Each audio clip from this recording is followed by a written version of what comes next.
ஏற்ற கலங்கள் எதிர்பொங்கி மீதளிப்ப, மாற்றாதே பால் சொரியும் வள்ளல் பெரும் பசுக்கள், ஆற்றப் படைத்தான் மகனே அறிவுராய் ஊற்றமுடையாய் பெரியாய் உலகினில் தோற்றமாய் நின்ற சுடரே துயிலெழாய், மாற்றார் உனக்கு வழித்தொலைந்து உன் வாசற்கண் ஆற்றாது வந்து உன் அடிபணியுமா போலே, ஊற்றியாம் வந்தும் புகழ்ந்தேலோர் எம்பாவாய்.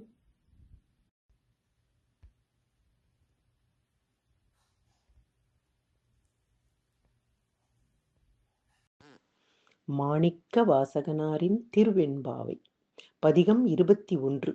திருச்சிற்றம்பலம்.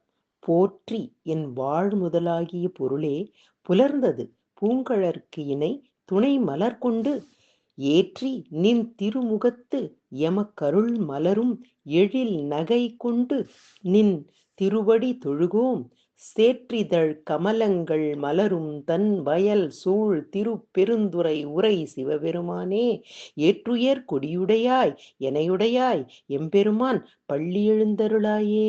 தென்னாடுடைய சிவனே போற்றி, எந்நாட்டவர்க்கும் இறைவா போற்றி. நாம் இன்றைக்கு திருவெம்பாவை, திருப்பாவை, திருப்பள்ளி எழுச்சி இந்த பாடல்களில் இருக்க பொதுவான கருத்தை பார்க்க போகிறோம் அரவிந்தருடைய பார்வையில். Commentaries on the divine dawn பற்றி இங்கே சொல்கிறார். Throughout the Veda, Usha daughter of heaven has always the same function. She is the medium of the awakening, the activity and the growth of other gods. She is the first condition of the Vedic realization. By her increasing illumination, the whole nature of man is clarified.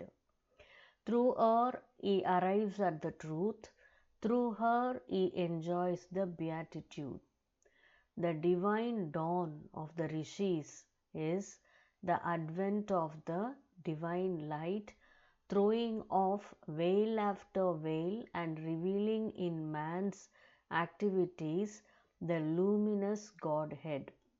In that light, the work is done, sacrifice offered, and its desirable fruits gathered by humanity. So இந்த Don அப்படிங்கிறது இப்போ நம்ம நிறைய பார்க்குறோம்ல, மாடு, கன்று, பால், அப்புறம் வெண்ணெய், தயிர், அப்புறமா ஒளி பிரவாகம், சூரிய பிரவாகம், இதெல்லாம் நம்ம இந்த வார்த்தைகளில் புரிஞ்சிருக்கு. அடுத்தது ஸ்வேதஸ்வர உபனிஷாதில் chapter 4ல் this God, the great soul, the world builder, sitteth forever in the heart of his people. So இப்போ உபனிஷத் மூலமாக நமக்கு மனிதன் எப்படிப்பட்டவன், அவன் பண்ணக்கூடிய இந்த இன்னர் ஜேர்னியில் என்ன நடக்குதுங்கிறத இந்த உபனிஷத்துடைய வர்சஸில் நம்ம பார்க்கலாம்.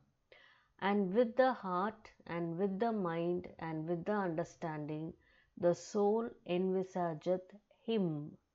They who know this are the immortals. இவங்க தான் அந்த விண்ணவர், அப்புறம் இந்த காட்ஸ், எல்லாருமே இந்த இம்மார்டாலிட்டியில் இருக்கக்கூடியவர்கள். அகெயின் பாருங்க, இந்த காட்ஸ் இவங்கெல்லாம் யாரு? Him may we know the highest, Prince of princes, King of kings, summit of the Godhead of the gods, the High Lord, Overlord, above all highness, the Master of the worlds, whom we must worship. So இப்படியாகப்பட்ட ஆன்மாவில் இருக்கக்கூடிய இந்த உள்ளுரை தெய்வத்தை நாம் வணங்க வேண்டும். அவர் எப்படி தேவாதி தேவனாக இருக்கிறார். ஸோ அதை அந்த விஷயத்தை இங்கே பாடலில் நம்ம பார்த்துட்டு வந்திருக்கோம், பார்க்க போகிறோம். இப்போது இந்த word go in Vedas appear to bear two ordinary meaning. இப்போது கோ அப்படின்றது கோமாதான்றோம்ல, அதில் அந்த கோ அப்படிங்கிறது ஒன்று அரசன்னு நம்ம தமிழில் சொல்லுவோம். ஆனால் வேதத்தை பொறுத்த மட்டில் கோ அப்படிங்கிறது ஒன்று கவ் பசு, இன்னொன்று ரே, அதாவது அதோடைய கரணம், ஒளியினால் வரக்கூடிய அந்த ஒளி கரணங்கள், திவ்ய கரணங்கள். Secondly, ray, light or luster. So that idea of milking or pressing forth may be suggested without insisting on the material image of cow and in God hue or godu. The symbol of இது வந்து ஒரு வார்த்தை. The symbol of இது வந்து நிறைய Sanskrit words தான் இதில் இருக்கும். The symbol of cow melt away into thing symbolized knowledge, light, illumination. இப்போ தெரியுதா? கவ் அப்படின்னா நம்ம பார்க்குற கிருஷ்ணர் வந்து இப்படியாகப்பட்ட ஆன்மாவிடம் என்றென்றைக்கும் பக்கத்திலேயே அதை காப்பாற்றி கொண்ட அந்த ஜீவாத்மாவை அதனுடனேயே அதோடைய பாதையில் அவர் வழி நடத்துகிறார். அதனால தான் அவர் எப்பயும் அந்த குழல் ஊதி கால் பண்ணுறாரு, மாடுங்கள்லாம் வரும். ஸோ அது போல் ஆன்மாக்கள் எல்லாம் அவருடைய அழைப்பின் பால் அவரை நோக்கி செல்லுகின்றது. இந்த உலக சாகரம் சமுத்திரத்தில் நாம் மிதந்து கொண்டிருக்கிறோம். நம்மளை கரையேற்றுவதற்கு கடவுளர் வந்து இப்படி நம்மளை ஆட்கொள்கிறாங்க. ஸோ இதுதான் இப்படி நடக்கும்போது தான் நாம் அதை எடுப்பில் வந்து ஒரு அந்த காலகட்டத்தில் ஒரு சாமானியர்களுக்கு, ஒரு குழந்தைங்களுக்கு ஒரு கதை போல் சொல்கிறது தான் நம் நாட்டோடைய பண்பாடாக இருந்தது. நம் நாட்டில் அது சிறப்பான ஒரு பாரம்பரியமாக இருந்தது. அதனால தான் நம்ம படிக்கும்போது நம்மளுக்கு பாடல்லாம் கேட்கும்போது அவ்வளோ சந்தோஷமாக இருக்குது. அதன் மூலம் பெரிய விஷயங்களை ஆண்டாள் பதிவு செய்கிறாள் ஒவ்வொரு ஆன்மாவுக்கும். ஏற்ற கலங்கள் எதிர்பொங்கி மீதளிப்பா மாற்றாதே பால் சொரியும் வள்ளல் பெரும் பசுக்கள் ஆற்ற படைத்தான் மகனே. ஸோ இப்படி வந்து நம்ம பார்த்தோம். இப்போ கவுனா என்ன, பசுக்கள்னா என்ன? பசுக்கள்னா அந்த லைட்டு. ஸோ ஒரு கடவுள் பக்கத்தில் சமீபத்தில் உள்ளிருக்கக்கூடிய இறைவன் வெளியே வர ஆரம்பித்தா அவருடைய பவர் எப்படி ஸ்ப்ரெட் அவுட் ஆகும்? ஸோ அந்த மாதிரி ஸ்ப்ரெட் அவுட் ஆகி இருக்குது. அப்படி நெருப்பாக அவருடைய ஒளிக்கு பிரவாகம் நம்ம கடவுளை தொட அந்த உள்ளுரை தெய்வம் ஒளியாக தானே வராங்க. அந்த மாதிரி ஆகுது. அப்பேற்பட்ட வலிமை உடையவனே, நீ எழுந்திருக்க துயிலெழாய் மாற்றார் உனக்கு வழி தொலைந்தான். எப்பேற்பட்ட இந்த பாதையில் வந்து எதிர்ப்பு இருள் வந்தால் கூட அவங்க அத்தனையும் தள்ளி காப்பாற்ற என்னுடைய இறைவனே உன்னை நான் புகழ்ந்து பாடுகின்றேன், நாம் போற்றணும், நம்ம சரணாகதி அடையணும் அப்படின்றாங்க. ஸோ இது மாதிரி யோகிக் ஆஸ்பெக்டை நம்ம பார்க்குறோம். ஒரு இன்னொரு லைஃப்பில் ஒரு அவேக்கனிங் நடக்குது. ஸோ அப்போ கடவுளை நாம் அனுதினமும் நிமிஷத்துக்கு நிமிஷம் சரணாகதியில் இருக்கும்போது தான் பாதை சுலுவாகவும் எளிதாகவும் அமையும். அடுத்தது திருப்பள்ளி எழுச்சி. ஸோ இந்த திருப்பள்ளி எழுச்சி அப்படிங்கிறது நம்ம ஸ்தாபிக்கிற ஒரு விஷயம். ஒரு இடத்துல வந்து ஒரு விஷயம் வந்து ஆரம்பிக்கப்படுது. அதை விளக்குற மாதிரி இந்த பாட்டில் வந்து மாணிக்கவாசகர் திருவாசகம் எழுதுறதுக்கு இந்த கோவிலுக்கு தான் வந்து சிவபெருமான் அவரை வரவழைக்கிறார். அதுவும் எப்படின்னா அதுக்கு ஒரு காரியமாக அவர் அனுப்புகிறார். அவருக்கு தெரியாமலே அவர் வந்து கூட்டிகிட்டு வர்றாரு. இந்த விஷயம் என்ன நம்ம தெரிஞ்சுக்கணும் அப்படின்னா, ஒன்ஸ் கடவுள் நம் மீது கண் வைத்து விட்டால் அவருக்கு நம்மளை அவரிடம் கொண்டு செல்வதற்கு பல விஷயம் நடக்கும். ஃபார் எக்ஸாம்பிள், ராமகிருஷ்ண சாரதா அம்மாளின் உடைய கதையில் பார்க்கும்பொழுது சாரதா மணிக்கு வந்து ரொம்ப வேதனை வந்து அதிகப்படியாக ஆகும். ஏன்னா அவங்களுக்கு ஃபேமிலியில் வந்து நிறைய பேர்த்து வந்து குழந்தைங்க, அவங்க கூட பிறந்த தங்கச்சி தம்பிங்கெல்லாம் நிறைய பேர் தவறிடுவாங்க. அந்த பாதிப்பு வந்து அவங்கள பெரிய அளவில் வந்து உள்ளே வந்து ரொம்ப ஆழத்தில் போய் பதிஞ்சிரும். ஸோ இது மாதிரி வந்து வாழ்க்கையில் மேலே பார்க்கும்போது பயங்கரமாக இருக்கும். ஆனால் அதெல்லாமே வந்து இந்த ஒரு ஆன்மாக்காக அதாவது ஒரு ஆட்கொள்ளப்படுகின்ற ஆன்மாவாக இருந்தால் அதனுடைய சூழலும் அதனுடைய வாழ்க்கையும் பார்க்கும்போது ரொம்ப பயங்கரமாக இருக்கும். அதாவது அப்நார்மலாக இருக்கும். ஏன்னா அந்த ஆன்மாவுக்கு வந்து ஒரு மயக்கத்தில் இருக்குது, தான் ஒரு மாயையில் இருக்குது. அதை வெளிப்படுத்தணும்னா ஒரு ஷேக் வந்து அங்கே கொடுக்குறாரு கடவுள். ஆனால் அவருக்கு அது சாதாரண விஷயந்தான். ஆனால் மனித நிலையில் இருக்கிற ஒவ்வொருவருக்கும் அது எவ்வளோ பெரிய ஒரு மிக அதை பாஸ் ஓவர் பண்ணுறது ரொம்ப பெரிய விஷயமாக இருக்குது. ஆனால் அவர் அப்படிதான் இப்படி வந்து அவருக்கு கூட்டிகிட்டு வராரு. அவர் வந்து ஒரு அரசாங்க வேலையில் இருக்கார். வேலையை விட்டு வேலையை நிமித்தமாக அவர் இங்கே வராரு. ஸோ இப்படியாக தான் நம்ம ஒவ்வொரு விஷயமும் நடக்கிறதுக்கு ஒரு ஆழ்ந்த கருத்து வந்து இருக்குது. அப்படியாக இந்த திருப்பெருந்துறை அப்படின்ற ஒரு கோவிலுக்கு வந்து அவர் வரவழைக்கப்படுறார். ஏன்னா அங்கே தான் திருவாசகத்தை அவர் ஏற்ற போகிறாரு. அங்கே தான் வந்து ஜோதியாக இறைவனோடு ஐக்கியமாக போகிறார். இந்த கோவிலுக்கு அந்த இடத்தோடைய பெயர், பழைய ஸ்தல பெயர் என்னவென்றால் அந்த ஊரின் பெயர் சதுர்வேதி மங்கலம். அதாவது சதுர்வேதம் அப்படின்னா 4 வேதம். ஸோ பாருங்க, அப்போ எவ்வளோ பெரிய மாற்றத்தை வந்து வார்த்தைகள் பின்னாடி ஒவ்வொரு விஷயம் இருக்குது. இந்த சதுர்வேதி மங்கலம் அப்படிங்கிறது உருவமற்ற அருவக்கோயில், ஆவுடையார் கோயில், ஆத்மநாத சுவாமி கோயில் வந்து வழிபாடே வந்து கிடையாது. அதாவது கடவுள் வந்து ஒரு ஃபார்ம்லேயே இல்லை. அங்கே ஒரு பூஜை விஷயங்கள் எல்லாம் எதுவுமே கிடையாது. இது வந்து தமிழ்நாட்டில் இருந்திருக்கு. இது மாதிரி சிதம்பரமும் இதே தான். ஆனால் சிதம்பரத்தில் வந்து அவங்க ஒரு ஷீல்டு போட்டு ஒரு கடவுளை ஒரு ஃபார்முக்கு வந்து கொண்டு வந்தாங்க. இந்த இடத்துல ஷீல்டு போடலை. பட் ஆனால் வந்து கற்பகிரகத்தில் வந்து கடவுளுடைய அந்த ஒரு ஃபார்ம் கிடையாது. ஸோ அந்த மாதிரி தீர்த்தம் கிடையாது. ஸோ எந்த ஒரு விஷயம் இல்லை.